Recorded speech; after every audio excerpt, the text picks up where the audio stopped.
Popping trees. Ridicache, Thierry Duval-Destia, Ridicache, Franck Diva, Maharaja deuxième, Maharaja qui revient sur Ridicache, Maharaja les deux favoris, Ridicache, Infinity Foura, Ridicache, Franck Diva, Thierry Duval-Destia, Maharaja est deuxième, Olga Bibiouel c'est troisième, Olivier Garcia quatrième, Quater Jetty cinquième.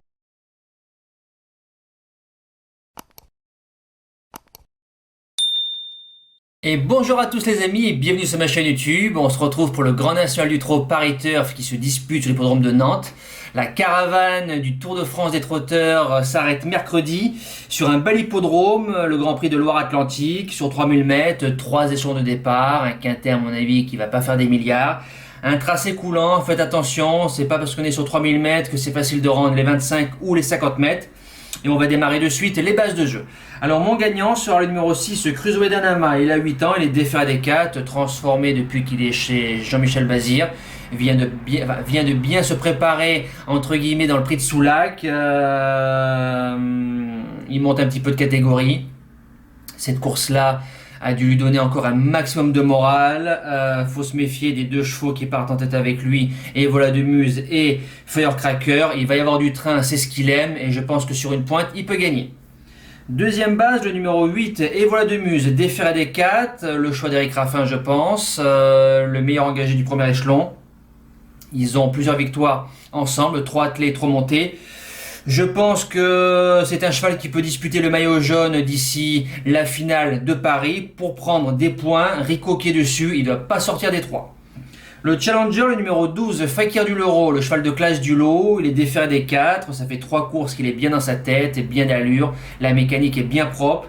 Il a gagné son étape, il a fait deuxième d'Élite Beaufour. Attention, aux 25 mètres, il va falloir démarrer, je pense que c'est ce qu'il va faire, et il doit au moins jouer les 3 premières places.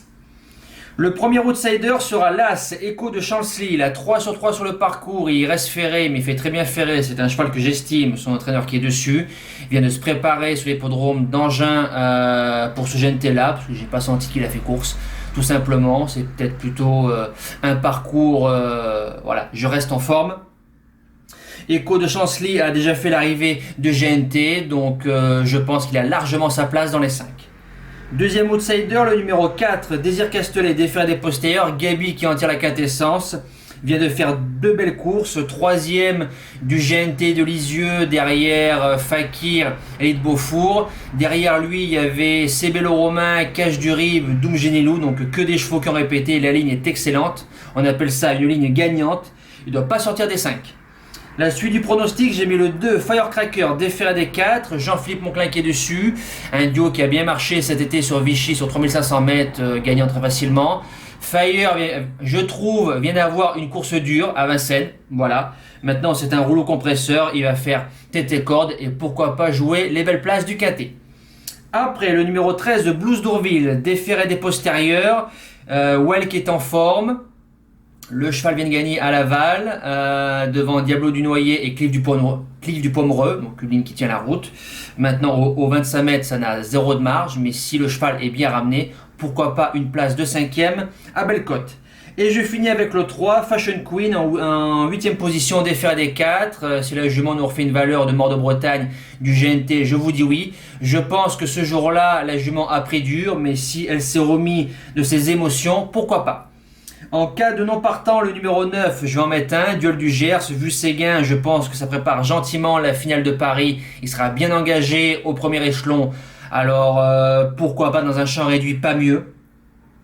Et mes impasses, le 15, Drôle de Jet aux 50 mètres ferré, on peut rayer.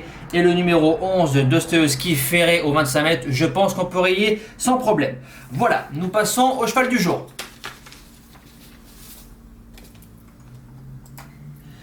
Le cheval du jour, alors hier en Réunion 1 course 3, le 10 Uaga, bon 3 sur 3, 3 fois au CDJ, 3 victoires en marche arrière. Hier l'impression est terrible, elle t'a contré Hunter Valley comme une vulgaire réclamée, donc super. Le jeu du jour avec un petit peu de chance en Réunion 1, course 6, Galilea Monet, donc report plus simple pour ceux qui ont fait toute la mayonnaise, tout est passé super.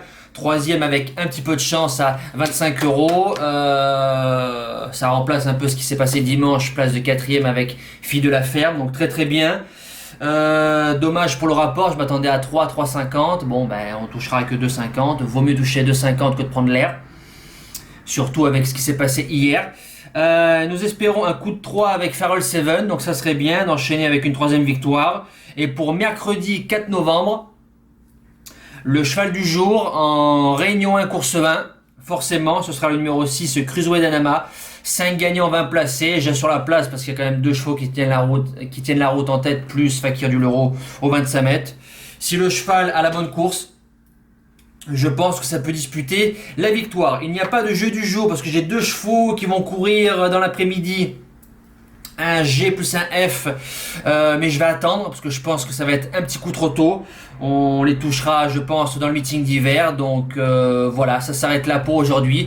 Et nous, on se donne rendez-vous demain pour le quintet de jeudi sur l'hippodrome de Vincennes. C'est le meeting d'hiver. Merci à tous les amis. Ciao.